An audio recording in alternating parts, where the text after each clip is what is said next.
নমস্কাৰ বন্ধু বান্ধৱীসকল, এয়া ভাত তৰকাৰী বনাই আছোঁ। এতিয়া মই আপোনালোকৰ ভাত তৰকাৰী বনোৱা হৈছে নে? কৰি লৈছিলোঁ। এয়া পনীৰ বনোৱা হৈ আছে আৰু এইখিনি বিলাহীখিনি ইয়াত দি গৈছোঁ। পনীৰ বনোৱাইছোঁ আজি। ভাতকেইটা হ'ল বাৰু, এয়া ভাত হ'ল। এইখিনি পনীৰখিনি ফ্ৰাই কৰি থৈছোঁ পনীৰ হয় আৰু এইখিনি পটল আলু ভাজিছোঁ। পটল আলু পিছত ভাজি এইখিনি বনোৱা হৈ আছে পনীৰখিনি কৰি পনীৰ হেৰি তৰকাৰী কৰি আছোঁ। বনাই আছোঁ। তাৰপিছত এইখিনি দালি হৈছে।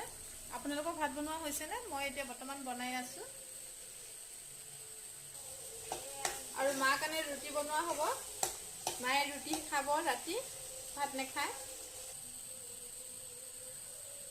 দালি বনাই আছোঁ, পনীৰ তৰকাৰী বনোৱা হৈ আছে, পটল আলু ফ্ৰাই কৰিছে আৰু এইখিনি পনীৰ আৰু মাৰ কাৰণে ৰুটি বনোৱা হৈ আছে।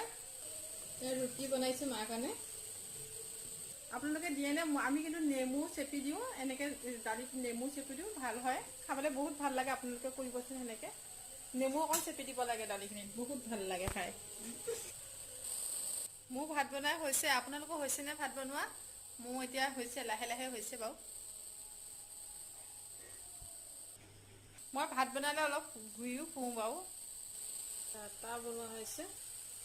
এইখিনি সিজাৰ পিছত ধৰ পনীৰখিনি দি দিম আৰু তাত। ৰুটি বনাই আছোঁ। মোৰ ৰুটিকেইটা বেলটা বেলটি হয় বাৰু।